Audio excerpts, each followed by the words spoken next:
Bismillahirrahmanirrahim. Alhamdulillahi rabbil alamin. Wassalatu wassalamu ala rasulillah wa ala alihi tahirina ajma'in. Amma ba'du ayyuhan nas, ittaqullaha mastata'tum wasma'u wa ati'u la'allakum turhamun.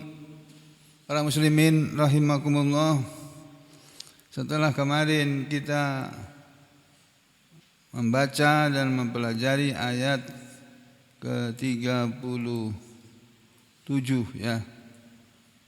38 dari surah Yunus, di mana Allah Subhanahu wa taala menyatakan, A'udzu billahi minasyaitonir rajim.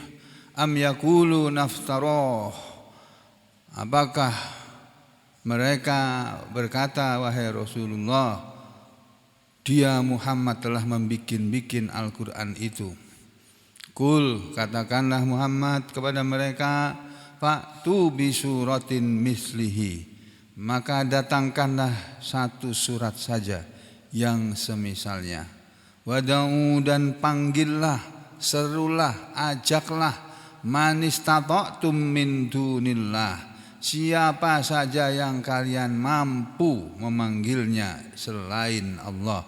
In kuntum shodiqin, jika kalian adalah orang-orang yang benar dalam perkataan kalian bahwa Al-Quran itu bikinan Muhammad. Jadi kalau kalian memang orang yang benar dengan perkataannya bahwa Al-Quran bikinan Muhammad, ya kalian bisa bikin dong. Muhammad itu aja nggak pandai membaca dan menulis saja bisa kok. Kalian Nabi Muhammad SAW tidak pandai bersyair, kalian jago-jago syair, pastinya bisa dong kalau memang benar. Ternyata tantangan itu sampai hari ini tidak pernah ada yang bisa menjawabnya atau melakukannya. Ini perumpamaan Al-Quran ini sama seperti Taurat. Di zaman Nabi Musa berkuasa, saya salah ngomong. Di zaman Nabi Musa diutus oleh Allah, itu saat itu di zaman itu yang sedang ngetren, yang sedang top itu masalah sihir. Jadi lagi ngetopnya itu tentang sihir. Makanya Allah menurunkan Nabi Musa, mereka minta tanda atau bukti bahwa Nabi Musa adalah utusan Allah. Allah kasih bukti. Berupa salah satunya adalah bukti atau mukjizat beliau, salah satunya adalah tongkat beliau yang bisa berubah menjadi ular. Lalu mereka mengatakan, ini sihir aja ini. Musa ini rupanya jago sihir juga. Makanya Fir'aun terus, kalau begitu kita putuskan, akan kita kumpulkan semua ahli-ahli sihir seluruh kerajaan Fir'aun ini. Dikumpulkan semua ahli sihir untuk melawan sihirnya Musa, kata Fir'aun.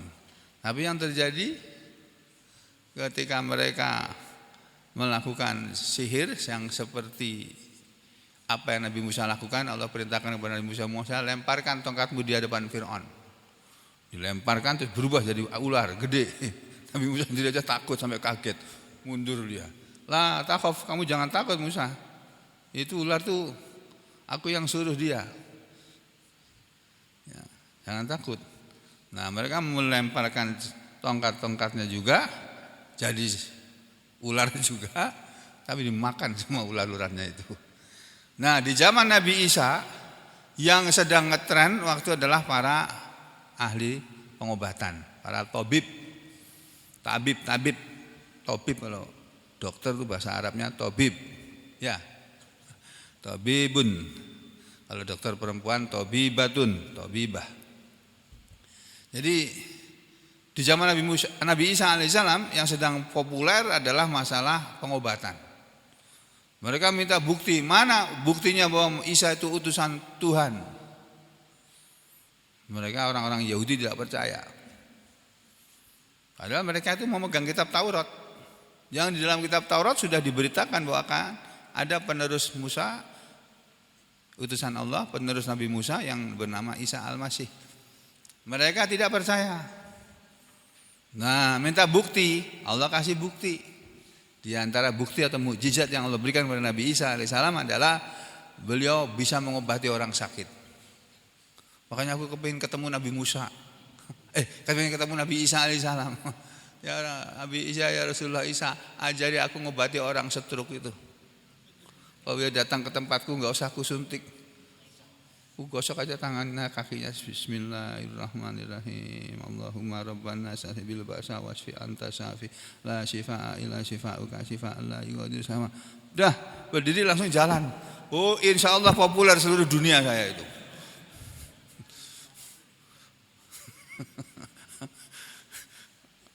Makanya ada pasien yang saya candain, ya.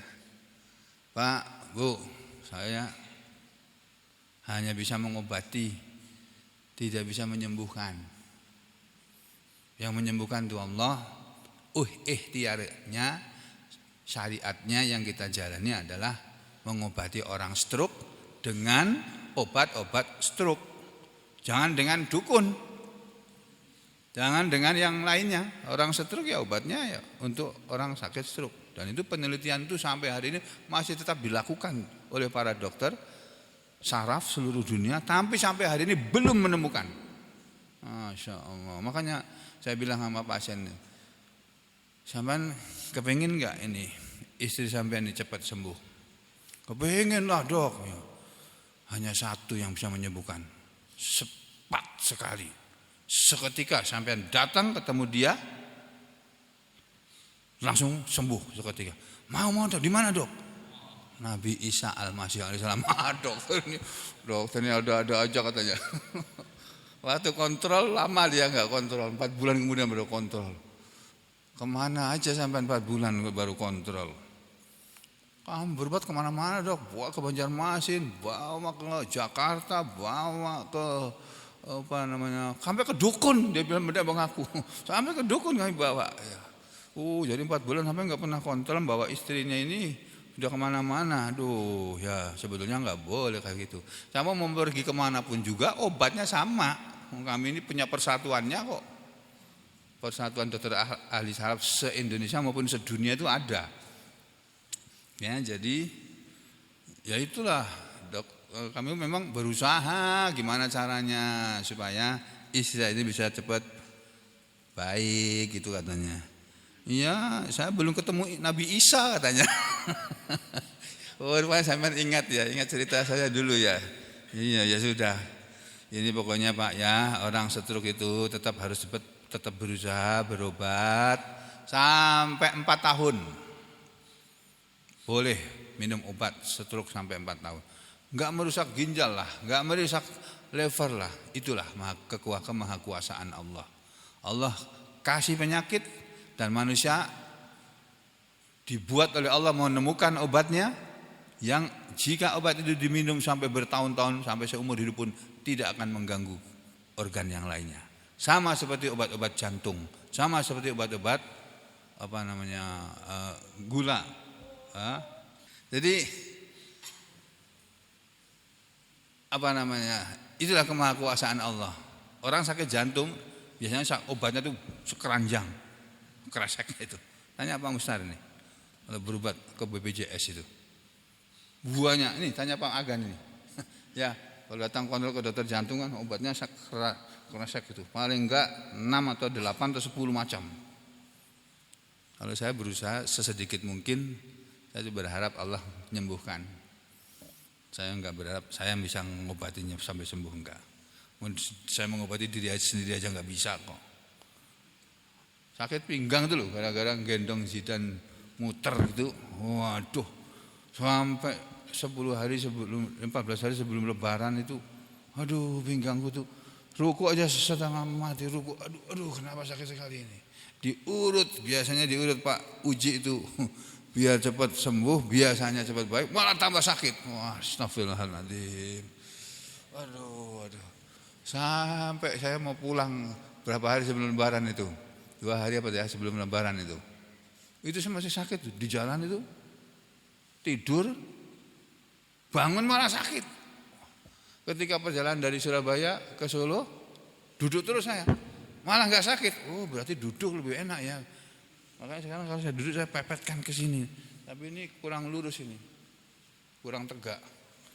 Harusnya duduk ini bersandar gitu. Lurus.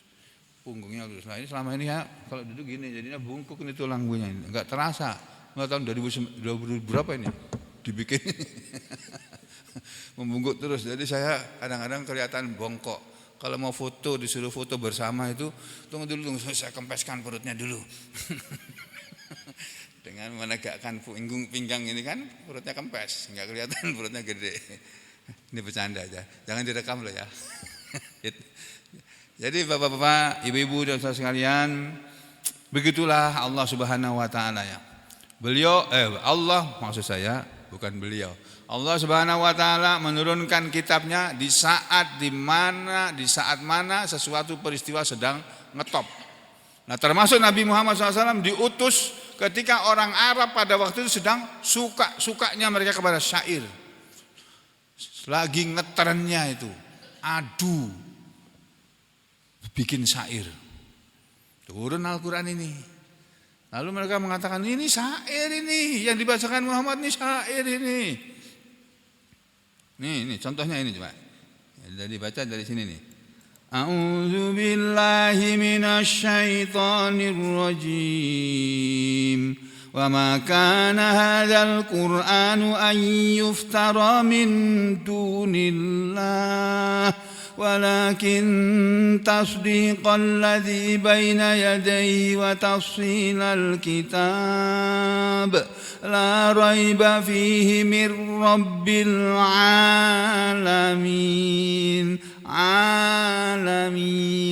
أم يقولون افتراه قل فأتوا بسورة مثله ودعوا من استطعتم من دون الله إن كنتم صادقين صادقين. Belakangnya apa coba? Bal kadzabu bima lam yuhitu bi'ilmihi walamma ya'tihim ta'wiluh kadzalika kadzdzabal ladzina min qablihim fanzur kaifa kana aqibatuz zalimin.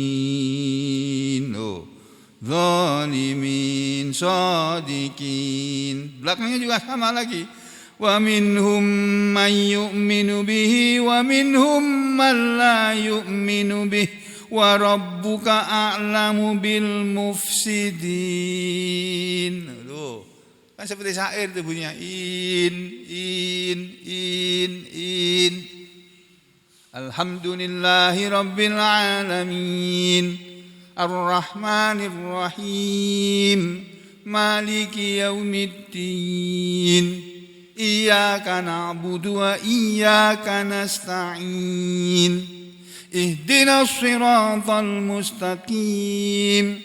Siratal ladzina an'amta 'alaihim ghairil maghdubi 'alaihim waladdallin. Wah, itu semuanya sama. Kan seperti syair itu.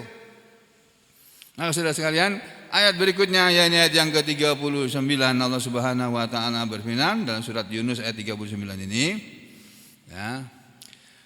Bal kadzabu, bahkan mereka telah mendustakan bima kepada apa yang lam yuhitu. Mereka belum mengetahui, belum meliput, belum mengenal, belum tahu. Bi'ilmihi, dengan ilmunya. Walamma, dan belum ya'tihim, datang kepada mereka. Ta'wiluh, takwilnya. Kadzalika demikianlah, kadzdzaba telah mendustakan, begitulah wahai Rasul, kadzdzaba telah mendustakan. Siapa yang telah mendustakan? Alladzina min qablihim, alladzina orang-orang yang min qablihim dari sebelum mereka. Jadi orang-orang sebelum mereka Muhammad, sebelum orang-orang kafir Quraisy ini, orang-orang Mekah ini ada. Di zaman dulu sudah pernah ada orang-orang yang mendustakan kepada ayat-ayat Allah ini.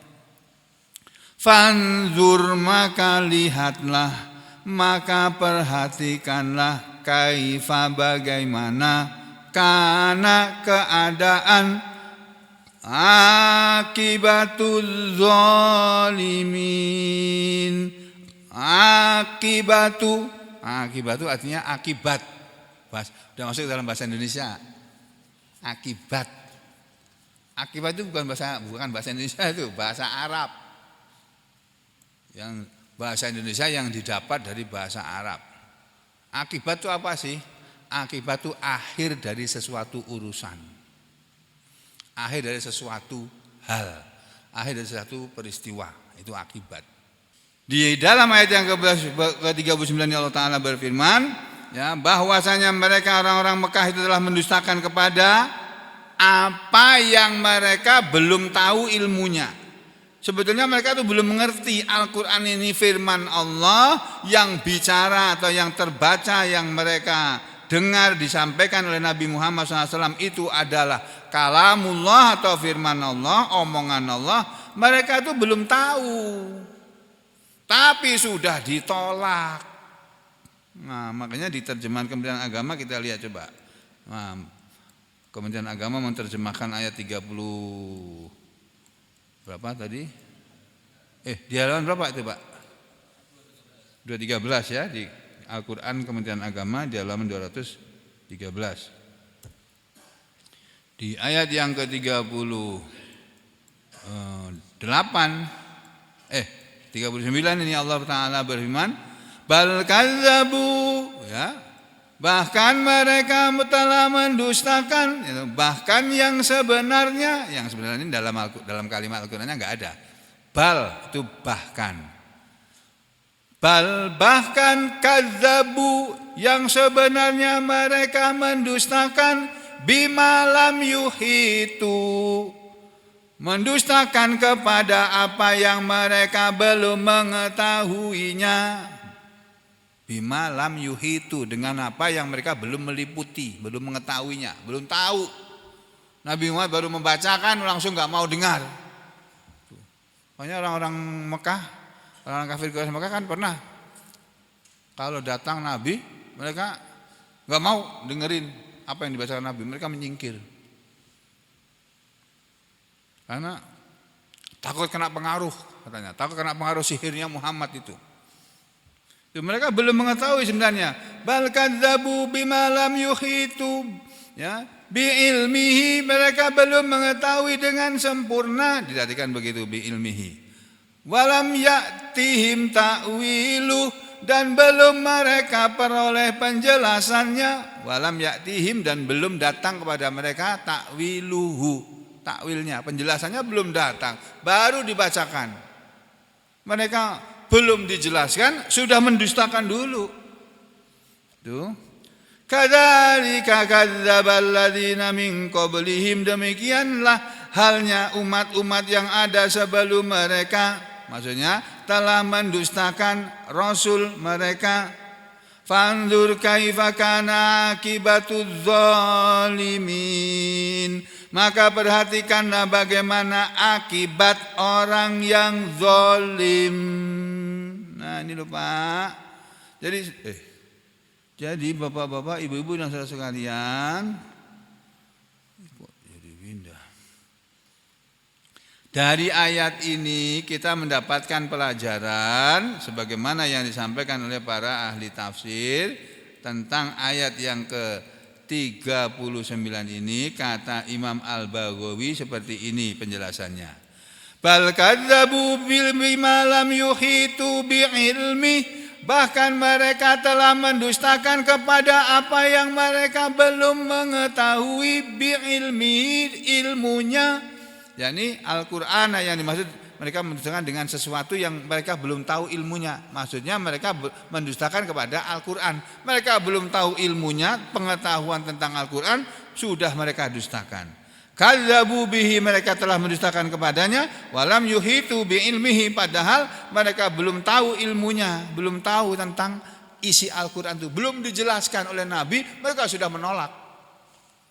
Nah, ini pelajaran buat kita dari ayat ini adalah kalau kita ngaji begini nih ya, terus disampaikan kepada kita ayat-ayat Allah yang mungkin menyinggung perasaan kita, menyinggung diri kita, kita jangan terus anti, jangan terus memusuhi orang yang menyampaikan, jangan terus sakit hati, jangan.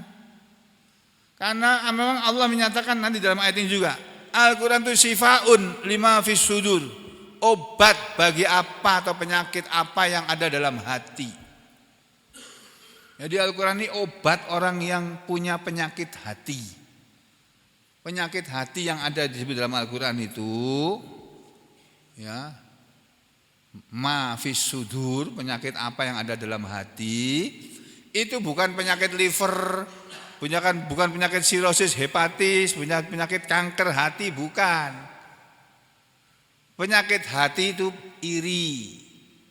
Kok yang jadi presiden kok Prabowo ya, kok bukan Anies ya? Ya sudah biarin aja. Memang takdirnya begitu kok. Takdir Allah itu orang diberi kaya, dijadikan kaya oleh Allah. Ada orang yang ditakdirkan atau dijadikan oleh Allah menjadi miskin. Ini ya sudah biarin aja, yang miskin biarin aja dia miskin, yang kaya biarin aja dia kaya. Memang miskin dan kaya itu takdir Allah kok. Yang penting adalah ajaran dari Allah, yang miskin tidak boleh iri kepada yang kaya juga tidak boleh merendahkan, menghina orang yang miskin. Itu Allah ngajarinya begitu. Ada orang dikasih oleh Allah kekuasaan, kita enggak dikasih kekuasaan, kita iri. Yo jangan. Kekuasaan itu akan menyebabkan penyesalan di hari kiamat kok. Alhamdulillah kalau enggak dikasih kekuasaan. Mereka yang berkuasa ini nanti di hari kiamat repot mereka menjawab pertanyaan Allah. Dan mungkin gara-gara itulah mereka akan masuk neraka. Nauzubillah min syarri dzalik. Makanya hati-hati Pak, jadi penguasa. Enaknya cuma di dunia. Di dunianya enak banget. Enak banget, pakai banget. Enak sekali. Bagaimana enggak enak? Urusan dapur ada yang ngurusi, mau pergi kemana aja dikawal. Dan pengawalan itu pakai bayaran loh itu Pak, pakai anggaran itu. Dikiranya pengawal nggak dibayar Pak. Kalau nggak dibayar ya nggak mau ngawal. Pak, ada anggaran untuk pas pampres itu. Dari komandannya sampai kepada anak buahnya berapa saya nggak tahu, bukan urusan saya, itu urusan Kementerian Keuangan dan sebagainya. Naik pesawat kepresidenan. Dulu waktu zaman Pak Jokowi jadi wali kota Solo, dibanggakan sekali oleh masyarakat Solo karena kesederhanaannya. Dan saya pernah menyaksikan jadi dengan mata kepala sendiri, saya sedang antri menunggu pesawat, datang nunggu di ruang tunggu, datang Pak Jokowi ini, waktu itu posisinya beliau sedang jadi wali kota periode kedua tapi akan dicalonkan jadi presiden. Jadi gubernur DKI, mau dicalonkan jadi presiden. Itu beliau duduk di pesawat di kelas ekonomi paling belakang. Diantar dan duduk di ruang tunggu, gak mau di ruang VIP. Wah, orang senang banget, tertarik. Ternyata setelah itu Pak, wah beda lagi Pak. Beberapa tahun kemudian berbeda. Ternyata enak ya jadi presiden ya. Wah enak Pak, enak banget itu. Urusan masak diawasi sudah disediakan, mau apa saja disediakan, semua itu siap. Presiden kok gimana? Tapi nanti di akhirat menyesal. Semua presiden akan menyesal nanti. Jangankan presiden, bupati aja nanti akan menyesal kok di akhirat kok.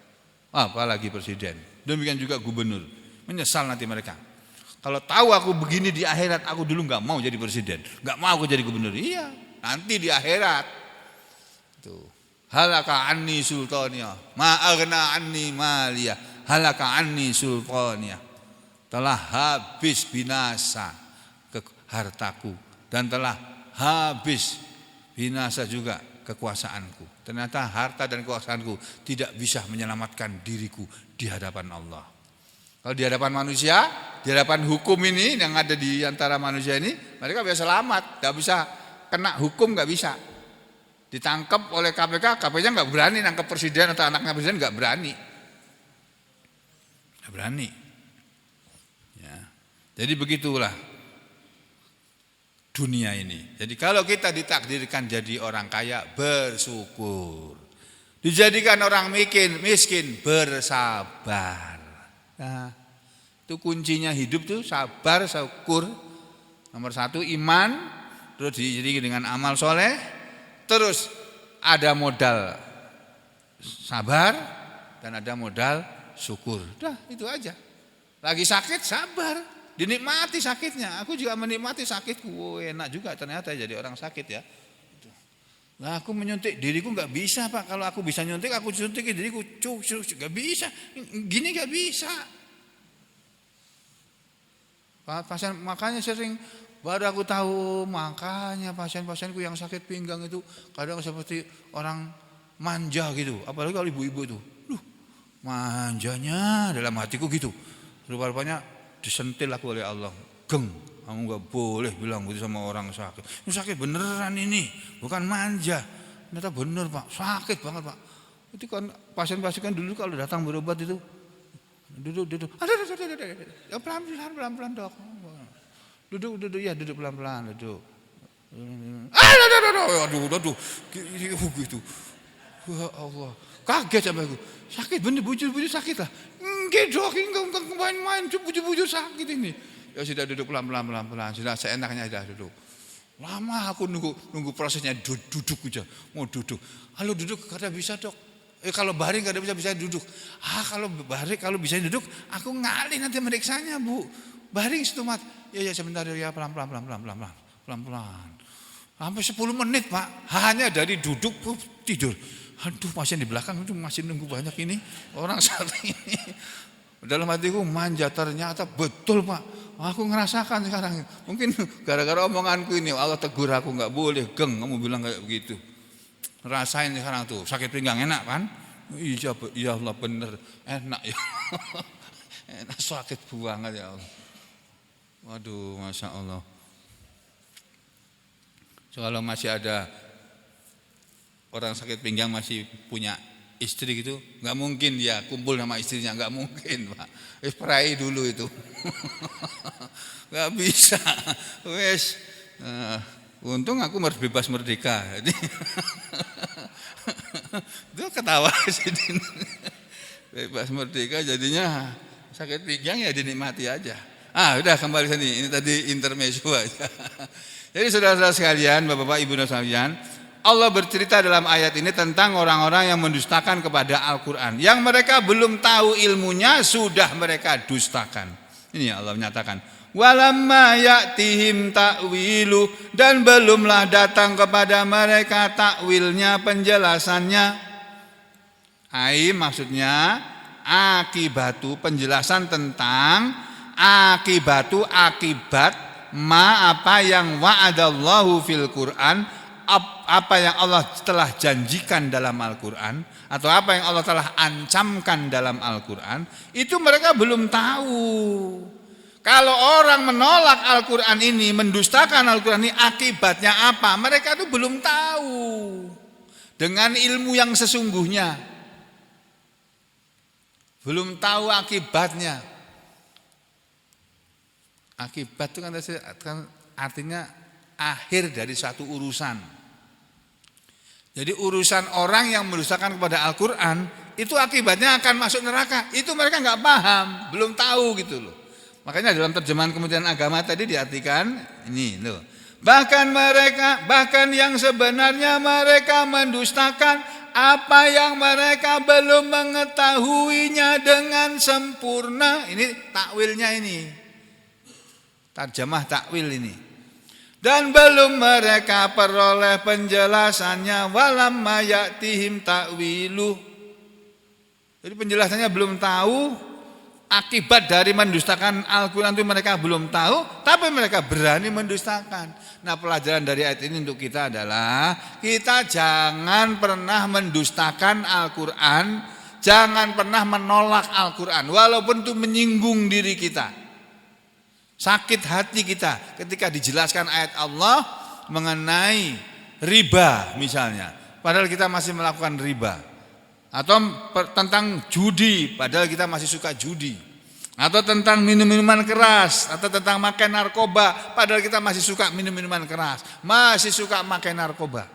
Misalnya kayak begitu. Datang ayat Allah tentang larangan bagi mereka yang melakukan hal tersebut. Sakit hati kita. Terus gak mau mendustakan, gak mau menolak. Jangan. Ini pelajaran yang kita dapat dari ayat ini, ya. Lalu kita teruskan lagi. Jadi akibat dari apa yang ada dalam Al-Quran yang Allah janjikan kepada orang-orang yang mengingkari atau menolak Al-Quran, itu mereka belum tahu. Annahu, bahwasanya ya'ulu ilaihi, orang yang menolak atau mendustakan itu akan kembali kepada Allah. Apa yang akan kembali kepada Allah? Amruhum, urusan mereka. Berupa apa? Minal ukubah, berupa siksaan. Urusan mereka yang mendustakan Al-Quran, akibatnya adalah akan disiksa, dihukum oleh Allah. Dan hukumannya bukan penjara seperti yang ada di dunia ini. Hukumannya itu bukan hukuman tembak mati, bukan. Kekal di dalam neraka selama-lamanya. Tuh. Yuridu yang Allah maksudkan, kata Imam Ghazali dalam ayat yang ditulis ini tadi, annahum, bahwa mereka orang-orang Mekah waktu itu lam ya'lamu, belum mengetahui ma ya'ulu ilaihi, apa yang mereka akan kembali kepadanya, akibatu amrihim, akibat urusan mereka. Jadi mereka belum tahu akibat akhir dari urusan mereka. Lalu Allah berfirman, kadzalika kadzdzabal ladzina min qablihim, demikianlah telah mendustakan pula orang-orang yang sebelum mereka. Nah, ini orang-orang kafir Quraisy mendustakan Al-Quran, sama seperti orang-orang sebelum mereka dulu. Sebelum ada orang-orang kafir Quraisy Mekah, sudah ada yang mendustakan kepada firman-firman Tuhan, firman-firman Allah. Yaitu kama, sebagaimana kadzdzaba, telah mendustakan haula'il kufar, sebagaimana telah mendustakan orang-orang kafir bil Quran, kepada Al-Quran ini. Kadzalika, demikian juga.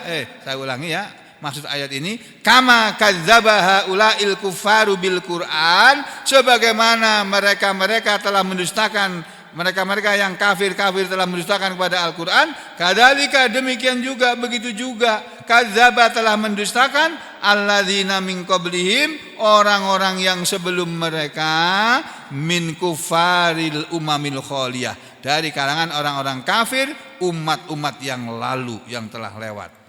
Nah, kalau Allah berfirman, fanzur kaifa kana akibatudz zalimin, maka perhatikanlah, lihatlah, kaifa, bagaimana, kana, adalah keadaannya, akibatudz zalimin, akibat atau akhir urusan az-zalimin, orang-orang yang zalim. Akhiru amri, ini loh, akibatu itu akhiru amri, akhir urusan. Az-zalimin, orang-orang yang zalim, yaitu al-musyrikin, orang-orang musyrik Mekah, bil halak, dengan atau berupa kebinasaan. Jadi siapapun yang mendustakan Al-Quran ini, mereka akan binasa, akan dibinasakan oleh Allah. Apa yang dibinasakan? Di dunia ini bisa berupa nama baiknya akan tercoreng, karirnya akan berhenti. Banyak contoh. Yang paling populer belum lama ini adalah kasus Sambo. Sambo ini sebelum jadi apa namanya itu? Pangkat beliau itu namanya apa? Pangkat beliau apa namanya? Bukan irjen, tapi kedudukannya sebagai apa itu? Propam ya. Nah, Propam Polri ini.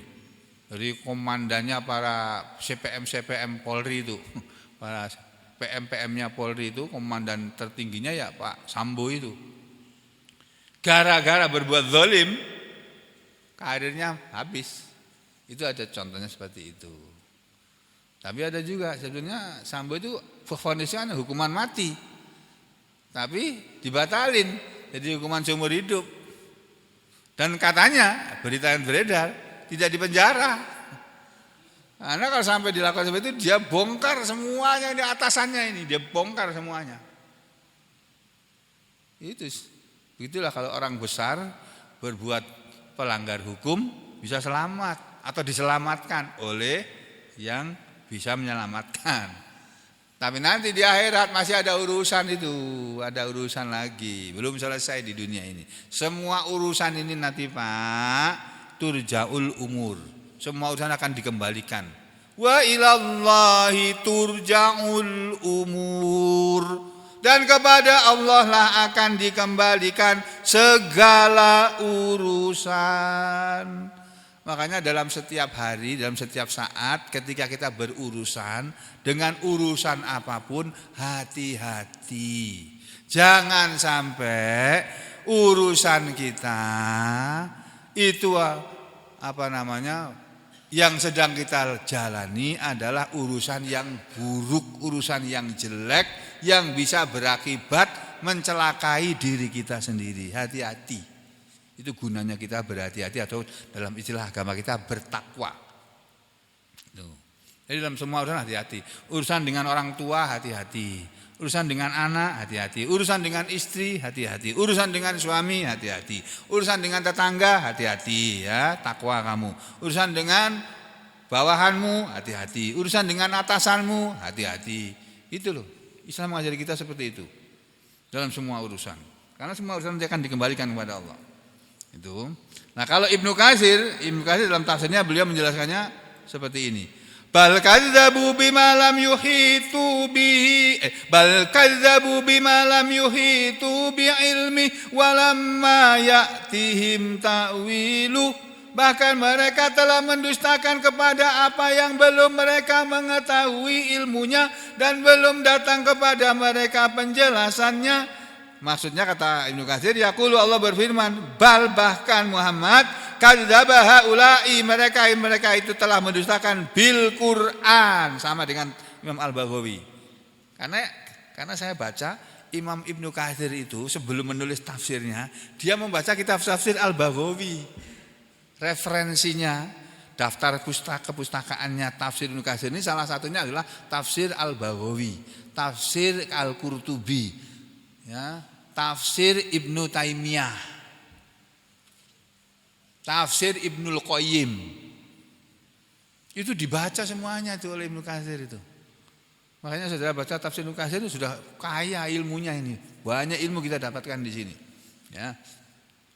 Bahkan mereka telah mendustakan kepada Al-Quran walam yafhamuhu, dan mereka belum memahaminya, belum memahami Al-Quran, wala arafuhu, dan mereka belum mengenal Al-Quran ini. Yaitu maksudnya la walam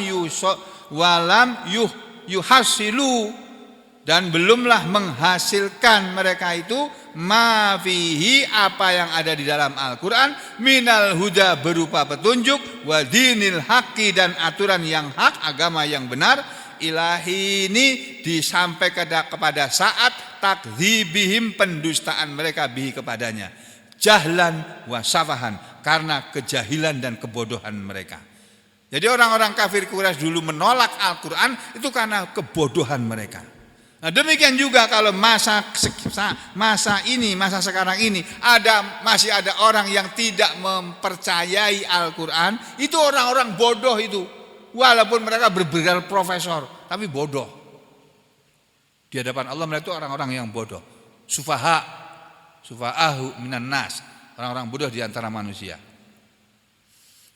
Makanya kita jangan menjadi orang bodoh. Jadilah orang yang pintar, Dengan cara bagaimana? Mengimani semua ayat yang dalam Al-Quran. Jangan ditolak satu pun. Ibu-ibu di belakang itu tidak boleh menolak ayat poligami, tidak boleh. Tapi bapak-bapak juga diancam. Bapak-bapak, kamu kalau mau poligami syaratnya berat loh. Ya, kamu jangan asal maunya enaknya aja. Bilang ini sunnah. Iya sunnah ya, tapi cuma poligami aja yang dijalani sunnahnya. Yang lain sunnah Nabi yang lain nggak dijalani. Nggak boleh juga kita begitu.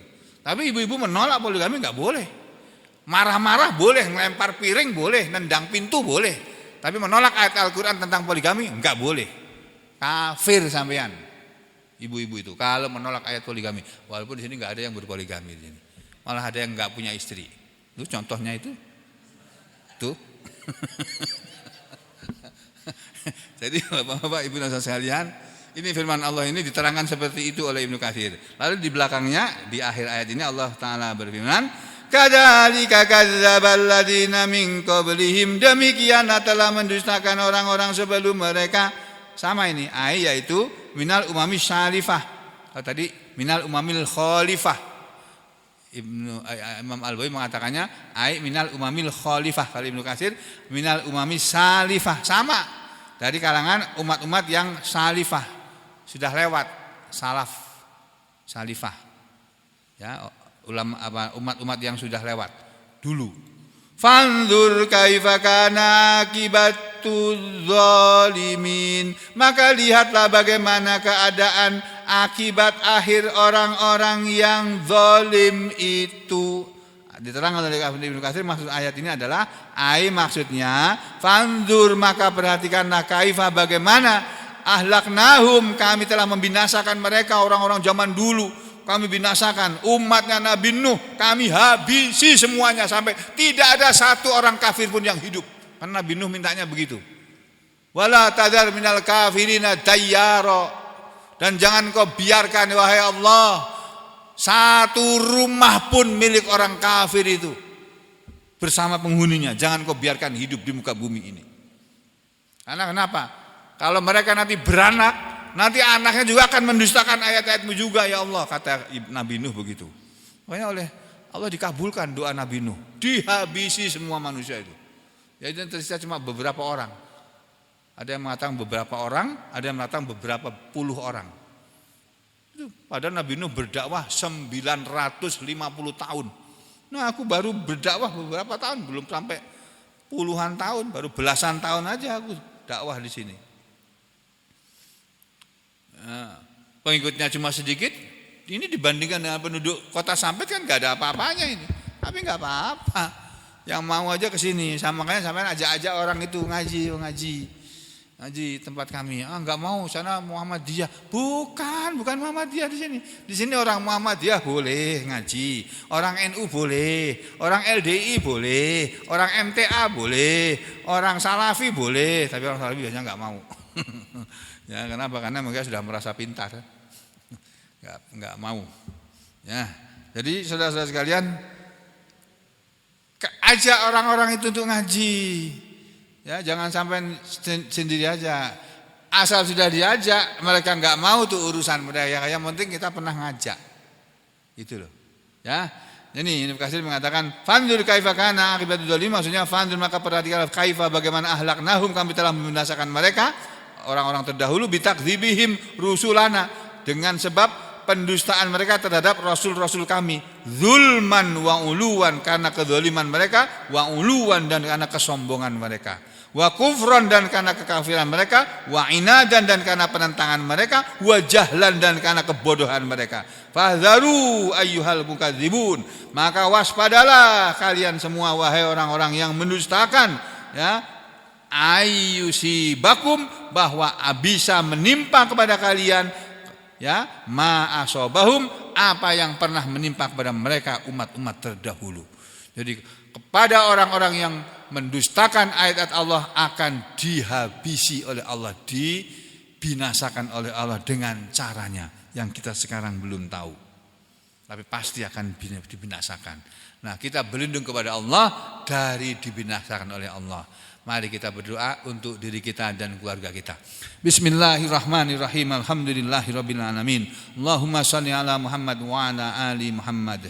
Allahumma arhamna bil Qur'an waj'alhu lana imama wa hudaw wa nuran wa rahmah wa dzakkirna minhu ma nasina wa 'allimna minhu ma jahilna warzuqna tilawatahu ana al-laili wan nahar waj'alhu lana hujjatan ya rabbal alamin. Allahumma afrigh 'alaina sabra wa tsabbit aqdamana wansurna 'alal qaumil kafirin. Allahumma najjina minal qaumidz zalimin.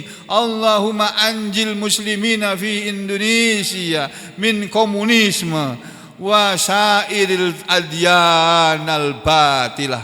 Allahumma najjina minal qaumidz zalimin. Allahumma ansur man nasaraddin wakhzul man khadalal muslimin wansuril mustad'afina minal mu'minin wa ayyidna biruhim minka ya arhamar rahimin. Rabbana hab lana min azwajina wa dhurriyyatina qurrata a'yun waj'alna lil muttaqina imama. Rabbana atina fid dunya hasanah wa fil akhirati hasanah wa qina adzabannar.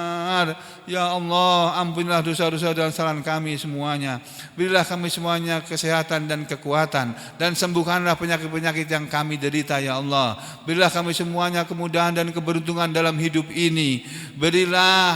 Ampunilah dosa dan kesalahan istri-istri kami, suami-suami kami, anak-anak kami, cucu-cucu kami.